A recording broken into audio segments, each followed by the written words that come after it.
नमस्कार दोस्तों, आपका स्वागत है आपके अपने चैनल स्टडी वाइंस ऑफिशियल पर।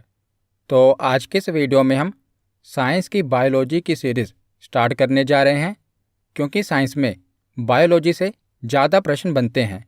तो इस वीडियो में हम बायोलॉजी की फर्स्ट वीडियो जीव विज्ञान का परिचय देखेंगे और जीवधारियों का वर्गीकरण देखेंगे, और लास्ट में हम प्रीवियस ईयर क्वेश्चन भी कवर करेंगे। तो पहले आप पूरी वीडियो को देखें और लास्ट में प्रीवियस ईयर क्वेश्चन ज़रूर अटेम्प्ट करें। तो चलिए बिना देरी किए हुए वीडियो को शुरू करते हैं। तो चलिए वीडियो की शुरुआत करते हैं। तो सबसे पहले देखते हैं कि जीव विज्ञान है क्या। तो जीव विज्ञान विज्ञान की वह शाखा है जिसके अंतर्गत समस्त सजीवों अर्थात जीवधारियों का अध्ययन किया जाता है। तो बायोलॉजी विज्ञान की वह ब्रांच है जिसके अंदर हम लिविंग ऑर्गेनिज्म की स्टडी करते हैं। तो जीव विज्ञान शब्द का प्रयोग सर्वप्रथम लेमार्क तथा ट्रेविरेनस ने 1802 में किया था।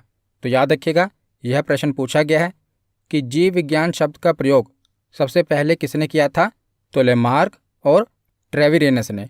लेमार्क फ्रांस के थे और ट्रेविरेनस जर्मन के थे। तो जीव विज्ञान, जिसे हम इंग्लिश में बायोलॉजी कहते हैं, तो बायोलॉजी दो शब्दों से मिलकर बनी है, बायो और लोगस। तो बायो का अर्थ होता है जीवन और लोगस का अर्थ होता है अध्ययन। तो बायोलॉजी में हम क्या करते हैं, जीवन का अध्ययन करते हैं। तो ये तो हो गया बायोलॉजी शब्द का अर्थ। तो इसमें हमने देखा जीवन यानी कि सजीवों का अध्ययन करते हैं। तो सबसे पहले हमें पता होना चाहिए कि सजीव कौन है, किनको हम कहेंगे कि ये सजीव हैं, यानी कि हु इज़ लिविंग। तो सजीव कौन होते हैं। तो देखिए, सजीवों में क्या क्या विशेषता होती हैं जो कि हमें निर्जीवों से अलग करती हैं। तो सबसे पहले तो सजीव श्वसन करते हैं, यानी कि उनमें रेस्पिरेशन सिस्टम होता है। जैसे कि अगर हम अपने आप को ही उदाहरण में लेते हैं, हम सजीव हैं ना, तो हम श्वसन करते हैं। दूसरा पॉइंट है सजीव वृद्धि यानी कि ग्रोथ करते हैं, तो हमारी ग्रोथ होती है। तीसरा, सजीव पोषण करते हैं यानी कि न्यूट्रिशन लेते हैं, तो हम भी जीवित रहने के लिए पोषण लेते हैं ना, आहार लेते हैं। चौथा पॉइंट है उनमें पाचन की प्रक्रिया होती है, डाइजेशन होता है। तो हमारे शरीर में भी पाचन की प्रक्रिया होती है। जो भी हम खाते हैं, पाचन तंत्र उन्हें क्या करते हैं, पचाते हैं। उसके बाद उत्सर्जन की प्रक्रिया होती है। पाचन के बाद जो अपशिष्ट पदार्थ बचते हैं वो उत्सर्जी अंगों के द्वारा बाहर निकल जाते हैं। तो उत्सर्जन की प्रक्रिया होती है। और छठा पॉइंट है कि सजीवों में प्रजनन की प्रक्रिया होती है, रिप्रोडक्शन होता है। तो मुख्यतः ये 6 चीज़ें आपको सजीवों में मिलेंगी, यानी कि जो भी लिविंग ऑर्गेनिज्म हैं, जो भी सजीव हैं, उनमें ये 6 चीज़ें देखने को आपको मिलेंगी कि वो श्वसन करते हैं, उनमें वृद्धि होती है, वो पोषण लेते हैं, पाचन की प्रक्रिया होती है, उत्सर्जन क्रिया होती है और वो प्रजनन करते हैं। तो ये हैं सजीव। तो क्या हम पौधों को यानी कि प्लांट्स को सजीव कह सकते हैं। तो हाँ, पौधे भी सजीव होते हैं, क्योंकि पौधों में भी श्वसन की प्रक्रिया होती है, उनमें भी वृद्धि होती है। तो आपने देखा होगा कि आप छोटा सा पौधा लगाते हैं तो भी बड़ा होकर पेड़ बन जाता है, तो उसमें वृद्धि होती है। पौधे भी पोषण लेते हैं। तो हाँ, बिल्कुल, पौधे भी पोषण लेते हैं। प्रकाश संश्लेषण द्वारा ये भोजन बनाते हैं सूर्य के प्रकाश की उपस्थिति में, तो ये पोषण लेते हैं। छठा, उत्सर्जन। तो पौधों में भी उत्सर्जन की क्रिया होती है। तो पौधों और प्राणियों दोनों में उत्सर्जन की क्रिया होती है, परंतु पौधों में कोई विशेष उत्सर्जन अंग या तंत्र नहीं होता। जैसे हमारे इंसानों में उत्सर्जन के लिए उत्सर्जन अंग होता है, पर पौधों में कोई विशेष उत्सर्जन अंग नहीं होता। पौधे अपने उत्सर्जी पदार्थ पत्तियों, छालों, फलों या बीजों के माध्यम से निष्कासित करते हैं। तो पौधे क्या करते हैं, जो उनके उत्सर्जी पदार्थ होते हैं ना, वो पत्तियों के माध्यम से, छालों के माध्यम से, फलों के माध्यम से या बीजों के माध्यम से निष्कासित करते हैं। पर पौधों में भी उत्सर्जन की क्रिया होती है और पौधे प्रजनन भी करते हैं फूलों के माध्यम से। तो इसीलिए पौधे भी सजीव होते हैं। तो अगर हम उदाहरण देखें तो बताइए, क्या मेज यानी कि टेबल सजीव है। तो नहीं, ये निर्जीव है, क्योंकि ना तो इसमें श्वसन की प्रक्रिया होती है, ना इसमें ग्रोथ होती है, ना ये कोई पोषण लेता है, ना इसमें कोई उत्सर्जी अंग है। तो ये क्या है, तो ये निर्जीव है। उसके बाद है, तो बताइए पौधे सजीव होते हैं। तो हाँ, पौधे सजीव होते हैं। तीसरी चीज़ है कॉकरोच। तो बताइए कॉकरोच सजीव है या निर्जीव? तो कॉकरोच भी सजीव है। अब हम आगे देखते हैं। तो आगे देखते हैं हम जीव विज्ञान की शाखाएं यानी कि बायोलॉजी की ब्रांचेस। तो जीव विज्ञान की दो शाखाएं हैं, जंतु विज्ञान और वनस्पति विज्ञान। याद रखिएगा, जितने भी जीवधारी हैं, जितने भी लिविंग ऑर्गेनिज्म हैं, इनको दो भागों में बांटा गया है। जूलॉजी यानी कि जंतु विज्ञान, बोटनी यानी कि वनस्पति विज्ञान। तो जंतु विज्ञान में जितने भी जंतु आते हैं, इंसान भी जंतु विज्ञान में ही आते हैं। और वनस्पति विज्ञान में जितने भी पेड़ पौधे पादप समूह है ना, ये वनस्पति विज्ञान के अंतर्गत आते हैं। और जंतु विज्ञान के अंतर्गत जितने भी जीव जंतु हैं और इंसान जंतु विज्ञान के अंदर आते हैं। तो जंतु विज्ञान के जनक कौन हैं? तो अरस्तु। वेरी वेरी इंपॉर्टेंट, ना जाने कितनी बार एग्जाम में पूछा गया है कि जंतु विज्ञान के जनक कौन हैं। तो जंतु विज्ञान के जनक हैं अरस्तु। और वनस्पति विज्ञान के जनक कौन हैं? तो वनस्पति विज्ञान के जनक हैं थियोफ्रेस्टस। याद रखिएगा, इनका नाम क्या है? थियोफ्रेस्टस। और इन्हें याद रखना भी आसान है। तो ये वनस्पति विज्ञान के जनक हैं। वनस्पति यानी पेड़ पौधों से रिलेटेड है। तो पेड़ पौधे ही मिलकर क्या बनाते हैं? जंगल यानी कि फॉरेस्ट। और थियोफ्रेस्टस के पीछे क्या है? फ्रेस्टस, जिसे आप फॉरेस्ट से रिलेट कर सकते हैं। तो थियोफ्रेस्टस वनस्पति विज्ञान के जनक हैं और अरस्तु जंतु विज्ञान के जनक हैं। तो अरस्तु को जंतु विज्ञान का जनक क्यों कहा जाता है? तो अरस्तु ने एक पुस्तक लिखी थी जिसका नाम था हिस्टोरिया एनिमेलियम। याद रखिएगा, इसका नाम क्या है? हिस्टोरिया एनिमेलियम। तो अरस्तु ने अपनी पुस्तक हिस्टोरिया एनिमेलियम में लगभग 500 प्रकार के जंतुओं का वर्णन किया है। इसीलिए इन्हें जंतु विज्ञान का जनक कहा जाता है, क्योंकि इन्होंने अपनी एक पुस्तक लिखी थी हिस्टोरिया एनिमेलियम, जिसमें इन्होंने लगभग 500 प्रकार के जंतुओं का वर्णन किया था। इसीलिए इन्हें जंतु विज्ञान का जनक कहते हैं। उसके बाद है थियोफ्रेस्टस। तो इन्होंने अपनी पुस्तक हिस्टोरिया प्लांटेरम में लगभग 500 प्रकार के पौधों का वर्णन किया है। इसीलिए इन्हें वनस्पति विज्ञान का जनक कहा जाता है। तो थियोफ्रेस्टस ने अपनी पुस्तक हिस्टोरिया प्लांटेरम में लगभग 500 प्रकार के पौधों का वर्णन किया है। इसीलिए इन्हें वनस्पति विज्ञान का जनक कहा जाता है। और अरस्तु ने अपनी पुस्तक हिस्टोरिया एनिमेलियम में लगभग 500 प्रकार के जंतुओं का वर्णन किया है। इसीलिए इन्हें जंतु विज्ञान का जनक कहा जाता है। तो देखिए, जीव विज्ञान यानी कि बायोलॉजी का जनक कौन है? तो अरस्तु। और जंतु विज्ञान जूलॉजी के जनक कौन है? तो वो भी अरस्तु हैं। तो ये वन लाइनर क्वेश्चन पूछ लिया जाता है। और वनस्पति विज्ञान यानी कि बोटनी के जनक कौन है? तो थियोफ्रेस्टस। और कोशिका विज्ञान यानी कि साइटोलॉजी के जनक कौन है? तो रॉबर्ट हुक। इनका भी नाम याद रखिएगा, ये कोशिका विज्ञान के जनक हैं। तो आगे अब हम देखते हैं जीवधारियों का वर्गीकरण यानी कि क्लासिफिकेशन ऑफ लिविंग ऑर्गेनिज्म। तो देखिए, सबसे पहले है कोशिका। कोशिका यानी कि सेल। तो कोशिका के ऊपर मैं डिटेल में वीडियो बनाऊंगा जिसमें मैं आपको कोशिका विज्ञान के बारे में बताऊंगा। पर आप यहाँ पर यह समझ लीजिए कि जो कोशिका होती है ना, ये शरीर की सबसे छोटी इकाई होती है। अगर मनुष्य के शरीर को हम छोटे छोटे पार्ट्स में डिवाइड करना शुरू कर देना, तो जो सबसे छोटी इकाई होगी वो कोशिका होगी। तो जो लिविंग ऑर्गेनिज्म होता है उसकी छोटी इकाई कोशिका होती है। यहाँ पर मैं आपको मनुष्य का उदाहरण दे रहा हूँ कि अगर मनुष्य के शरीर को हम छोटे छोटे पार्ट्स में डिवाइड करना शुरू कर देना, तो जो सबसे छोटी इकाई होगी उसे हम कोशिका कहेंगे, सेल कहेंगे। और इसी कोशिका के ग्रुप को हम टिश्यू कहते हैं, हिंदी में उत्तक कहते हैं। और उत्तक के समूह को हम अंग कहते हैं। अंग जैसे कि छोटी आंत हो गई, बड़ी आंत हो गई, और यही अंग मिलकर अंग तंत्र बनाते हैं। जैसे कि छोटी आंत, बड़ी आंत, ये सब मिलकर क्या बनाएंगे? पाचन तंत्र बनाएंगे। और यही अंग तंत्र मिलकर जीव बनाते हैं, एक लिविंग ऑर्गेनिज्म बनाते हैं। तो देखिए, सबसे छोटी इकाई क्या है? कोशिका। कोशिका से मिलकर बनता है उत्तक। उत्तक से मिलकर बनता है अंग। अंग से मिलकर बनता है अंग तंत्र। और अंग तंत्र से मिलकर बनता है जीव। तो सबसे छोटी इकाई कौन सी है? कोशिका है। तो कोशिका विज्ञान वाली वीडियो में मैं डिटेल में आपको कोशिका के बारे में बताऊंगा। आज के वीडियो में तो हम केवल इंट्रोडक्शन देख रहे हैं। तो जीवधारियों का वर्गीकरण यानी कि क्लासिफिकेशन ऑफ लिविंग ऑर्गेनिज्म। तो जीवों के आधुनिक वर्गीकरण की शुरुआत कैरोलस लिनियस, जिन्हें कार्ल लिनियस भी कहा जाता है, तो इन्होंने की थी।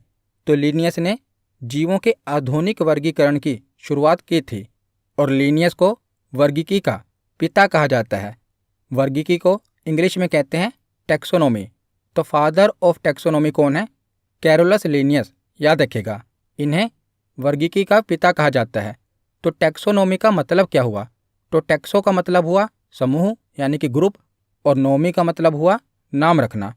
तो टैक्सोनॉमी का मतलब ये हुआ कि इस धरती पर जितने भी जीवधारी यानी कि जीवित प्राणी हैं ना, उनका हम अलग अलग समूह बनाएंगे और उनके अलग अलग समूह का कुछ नाम रख देंगे, जिसकी वजह से हम उनके बारे में आसानी से जान पाएंगे। इसीलिए बायोलॉजी की वो शाखा जिसमें हम जितने भी जीवधारी हैं, लिविंग ऑर्गेनिज्म हैं, उनके समूह बनाते हैं और उनका नाम रखते हैं, तो उसी शाखा को टैक्सोनॉमी यानी कि वर्गीकी कहा जाता है।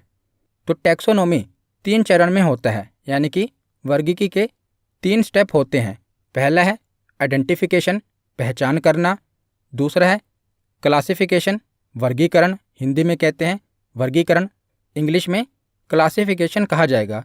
तीसरा है नोमेनक्लेचर यानी कि नामकरण। तो मैं आपको उदाहरण से समझाता हूँ। तो सबसे पहले मान लीजिए कि आपने कोई नया जीव देखा, तो सबसे पहले आप उसकी क्या करेंगे? पहचान करेंगे, आइडेंटिफिकेशन करेंगे कि ये जीव पहले नहीं देखा गया है, ये एक तरह का नया जीव है। और पहचान करने के बाद उसका क्लासिफिकेशन करेंगे, वर्गीकरण करेंगे कि जो ये नया जीव है ये उड़ता है या ये रेंगता है कि पानी में तैरता है। तो आप उसका वर्गीकरण कर लेंगे और वर्गीकरण करने के बाद उसका एक साइंटिफिक यानी कि वैज्ञानिक नाम रखा जाएगा। तो वर्गीकी के 3 स्टेप हैं। पहला है आइडेंटिफिकेशन, पहले पहचान की जाएगी। दूसरा है क्लासिफिकेशन, उसका वर्गीकरण किया जाएगा। और तीसरा स्टेप है नोमेनक्लेचर यानी कि उसका नामकरण किया जाएगा। तो वर्गीकी के पिता किसे कहा जाता है, यानी कि फादर ऑफ टैक्सोनॉमी कौन है? तो लिनियस। तो कैरोलस लिनियस ने एक बुक लिखी थी जिसका नाम था सिस्टमा नेचुरे। तो इन्होंने एक बुक लिखी थी जिसमें इन्होंने सभी जीवों के वर्गीकरण के लिए उन्हें 2 भागों में विभाजित किया था। तो कैरोलस लिनियस ने क्या किया? एक बुक लिखी थी सिस्टमा नेचुरे, जिसमें इन्होंने क्या किया? जितने भी लिविंग ऑर्गेनिज्म है ना, इन्हें 2 भागों में विभाजित कर दिया।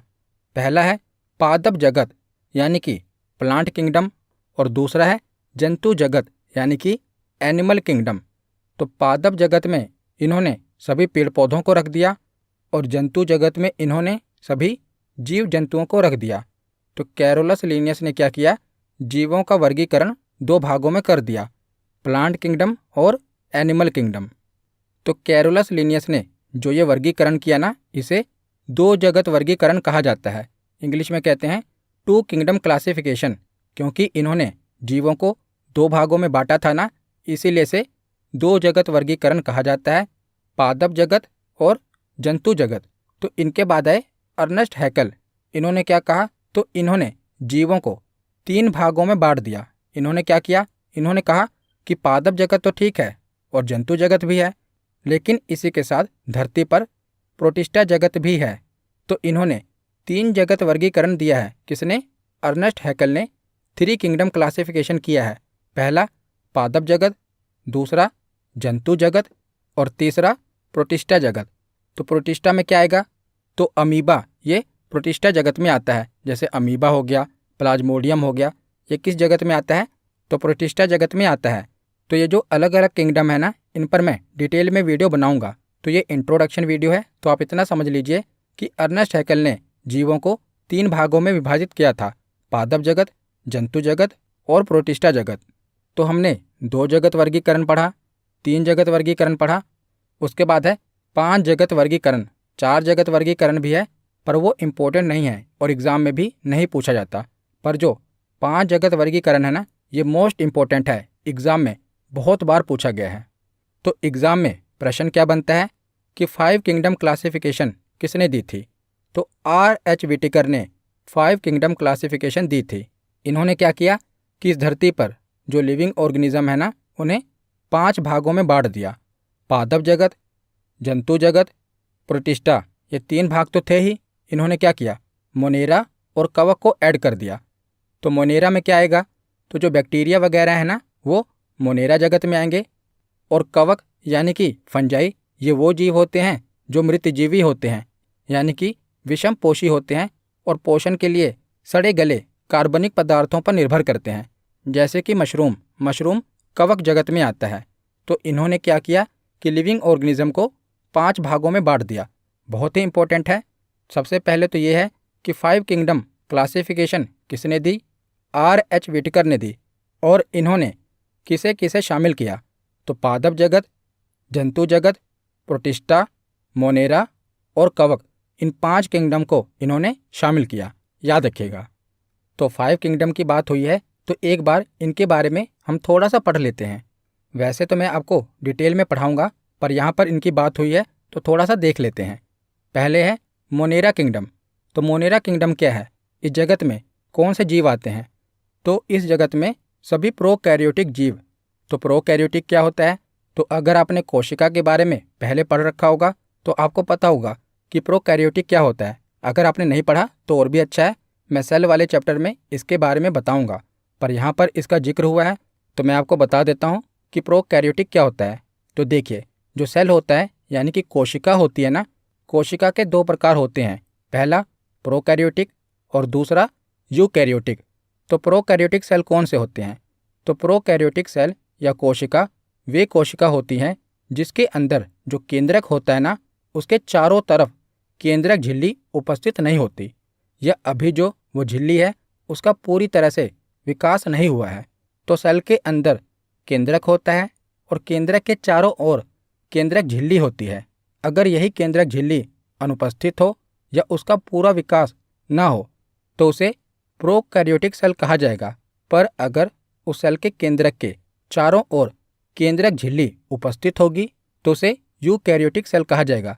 अगर केंद्रक के चारों ओर झिल्ली उपस्थित नहीं है या उसका पूरी तरह से विकास नहीं हुआ तो उसे प्रोकैरियोटिक सेल कहेंगे।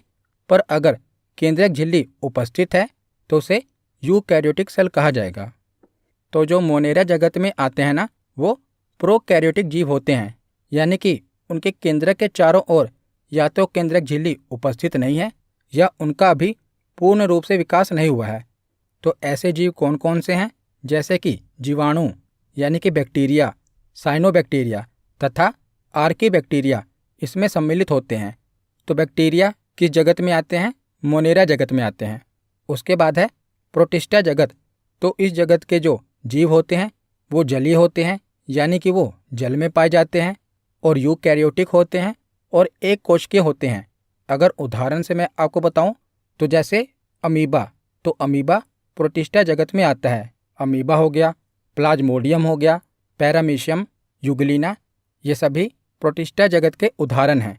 और जो यूग्लिना है ना, ये पादप तथा जंतु के बीच में कड़ी का काम करती है। याद रखिएगा, यूग्लिना पादप तथा जंतु के बीच में कड़ी का काम करती है।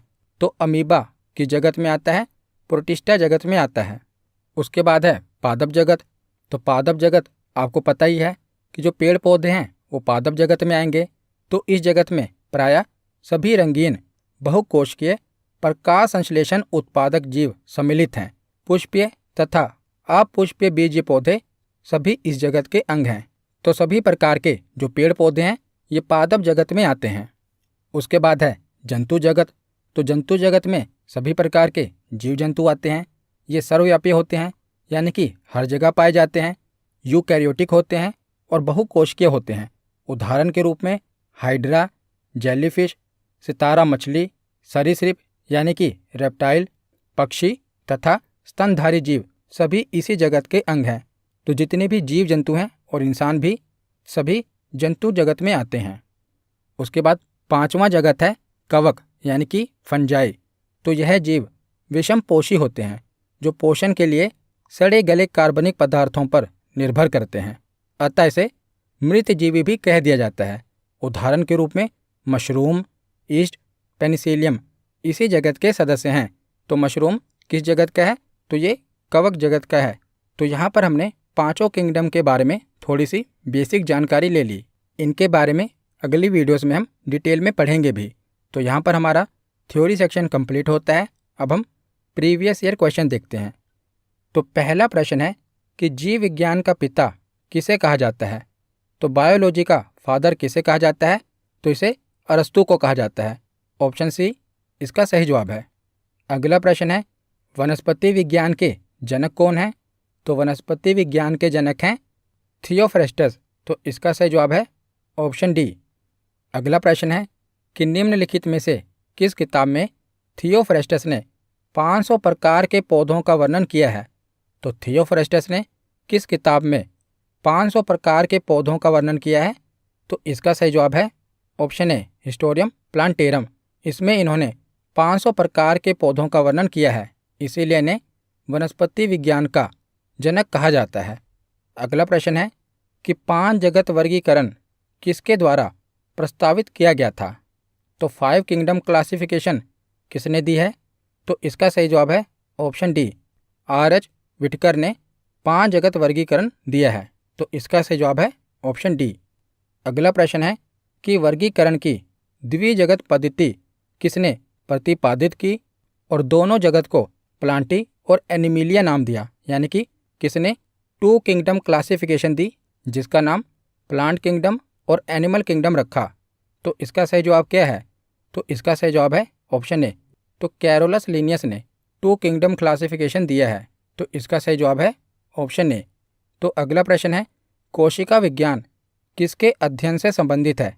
तो देखिए एसएससी सीएचएसएल 2021 में कितना आसान प्रश्न पूछा गया है कि कोशिका विज्ञान किसके अध्ययन से संबंधित है।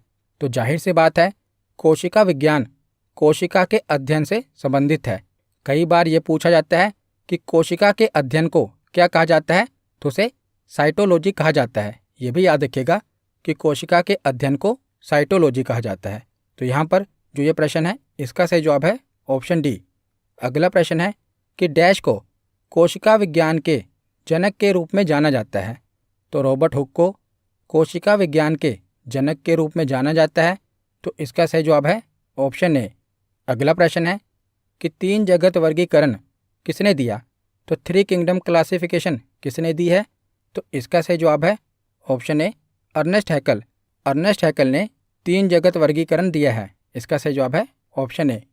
अगला प्रश्न है पशु और पौधों के बीच जुड़ने वाली कड़ी डैश है? तो जुगलीना को पशु और पौधों के बीच जुड़ने वाली कड़ी कहा जाता है। इसका सही जवाब है ऑप्शन बी। अगला प्रश्न है कि अर्नेस्ट हैकल ने 3 जगत वर्गीकरण में किसे सम्मिलित नहीं किया? तो अर्नेस्ट हैकल ने जो 3 किंगडम क्लासिफिकेशन दिया है ना, उसमें किस किंगडम को शामिल नहीं किया? तो इसका सही जवाब है मोनेरा। मोनेरा जगत को अर्नेस्ट हैकल ने शामिल नहीं किया। इन्होंने प्लांट किंगडम, एनिमल किंगडम और प्रोटिस्टा किंगडम इन तीनों को शामिल किया था, परंतु मोनेरा जगत को शामिल नहीं किया था। तो इसका सही जवाब है ऑप्शन डी। अगला प्रश्न है कि विटिकर के वर्गीकरण के अनुसार निम्नलिखित में से कौन एक जगत का नाम नहीं है? यानी कि जो विटिकर ने 5 किंगडम क्लासिफिकेशन दिया है ना, उसमें से निम्नलिखित में से कौन सा एक किंगडम शामिल नहीं किया? तो इसका सही जवाब है ऑप्शन ए जीवाणु। जीवाणु कोई किंगडम नहीं है, किंगडम है मोनेरा। तो 5 किंगडम थे ना, प्लांट, एनिमल, प्रोटिस्टा, मोनेरा और फंजाई। जीवाणु कोई किंगडम नहीं है। तो इसका सही जवाब क्या है? Option A. आज का आखिरी प्रश्न है कि सिस्टेमा नेचुरे पुस्तक के लेखक कौन हैं? तो सिस्टेमा नेचुरे पुस्तक के लेखक हैं कैरोलस लिनियस। तो इसका सही जवाब है ऑप्शन ए। तो आज की वीडियो यहीं पर ख़त्म होती है। कैसी लगी ये वीडियो कमेंट सेक्शन में ज़रूर बताना। धन्यवाद।